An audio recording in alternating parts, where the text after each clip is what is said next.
because of this matter, I've studied the whole procedure of bringing somebody to CCT.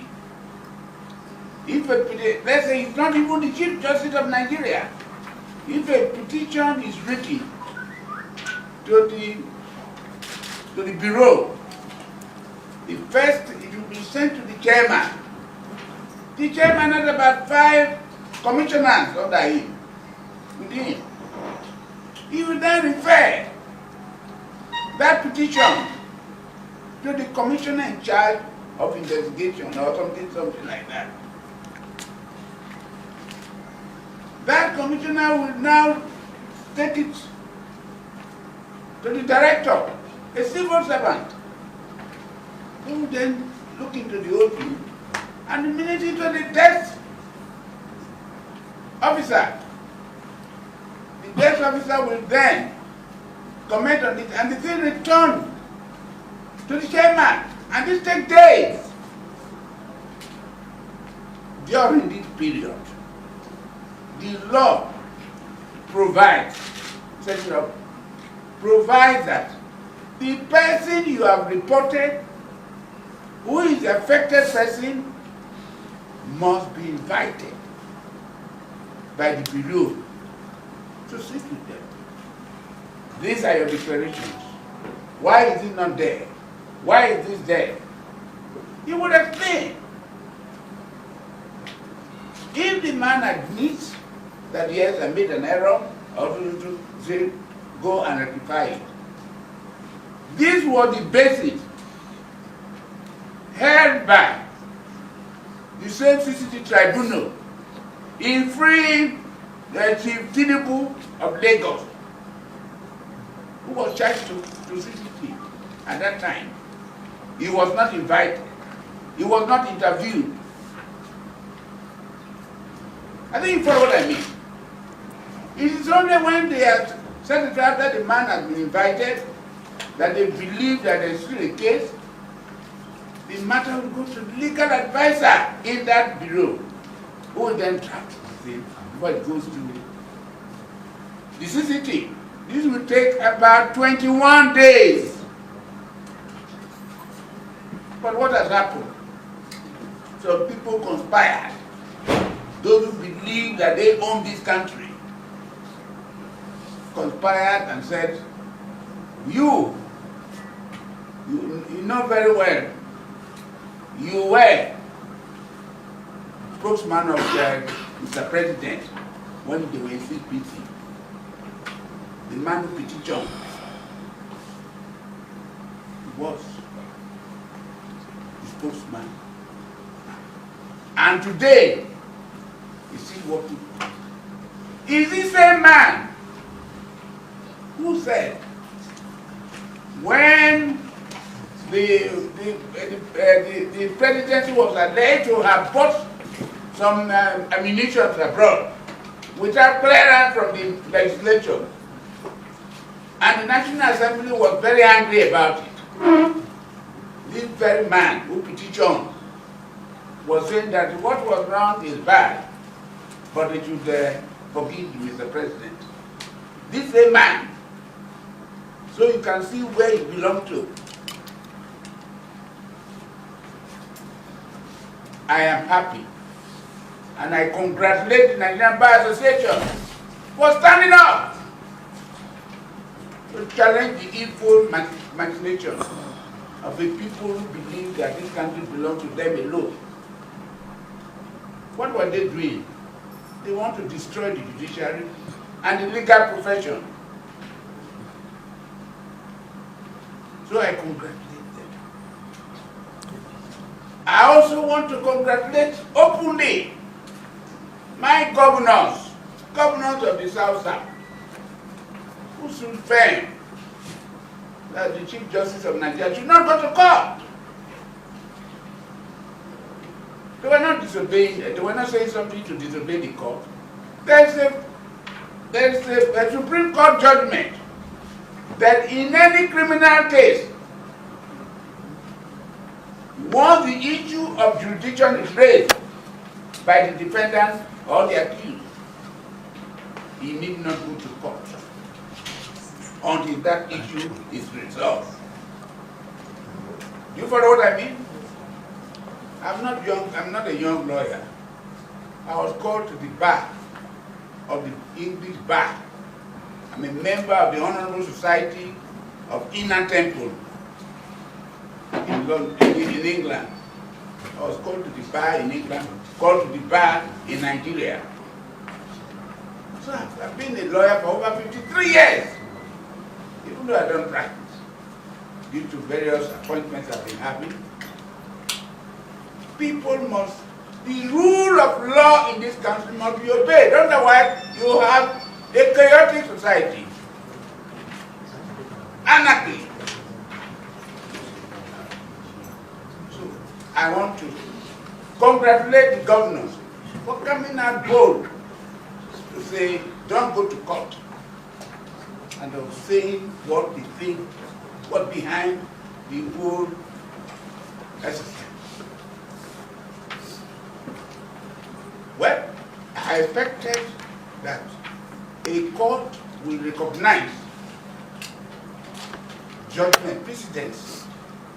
Even as far back as September last year, a similar decision was taken by the Court of Appeal that a serving justice, not to talk of the Chief Justice of Nigeria, cannot be tried by the CCT. He will be tried by the NJC, National Judicial Council, of which the Chief Justice of Nigeria is the chairman. But the law provides the lawyers, there is a deputy to him in that council. Once it affects him, he will then give way to the deputy to chairman the trial. That mechanism is provided for in the Constitution. Thereafter, it will be a problem for him.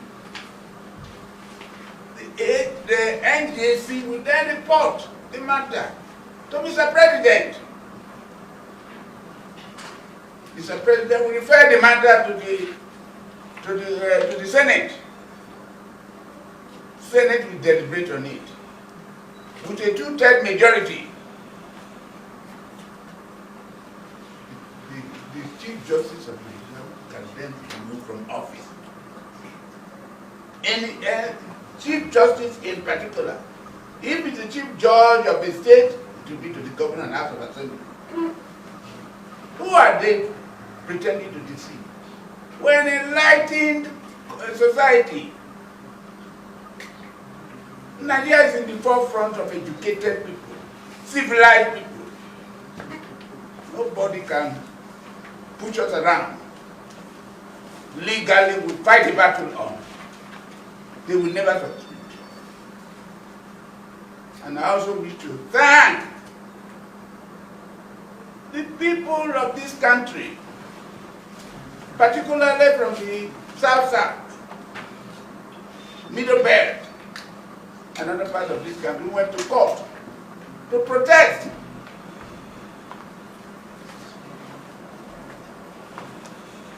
This was a very, very bad thing. Such action being done with impunity, without regard to the existence of other people in this country.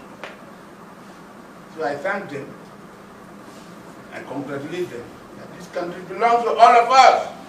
We will all stay here to fight our battle legally. But if anybody believes that he has the right to rule this country alone, then let us sit down. Where somebody will be superior or the other one inferior, where somebody will be master and the other one is a slave, let's sit down to say, we cannot live together as one country, and we'll decide what to do. We must have a nation where everybody is equal before the law. In anything, where everybody is qualified to have any appointment he wants to get. Not where the appointments are being given to people from one side of the country and others are looking on Let me give you one simple example. NNPC, it used to be any old city, is the engine room of the oil industry in this country. The headquarters of this NNPC should have been in Port Harcourt or somewhere. They brought it here. It has a board. That board is made of 9 persons. Past boards have been made up of people, experts, second class from all over the country. But this time, in this administration, what they've done, what have they not done? They now appointed 6 northerners, including the chief of staff on the board. They don't produce a single oil, no cup of oil. And the Southwest, which produces oil in Ondo, 1 seat. Statutorily, the minister is the chairman of petroleum, is the chairman of that board.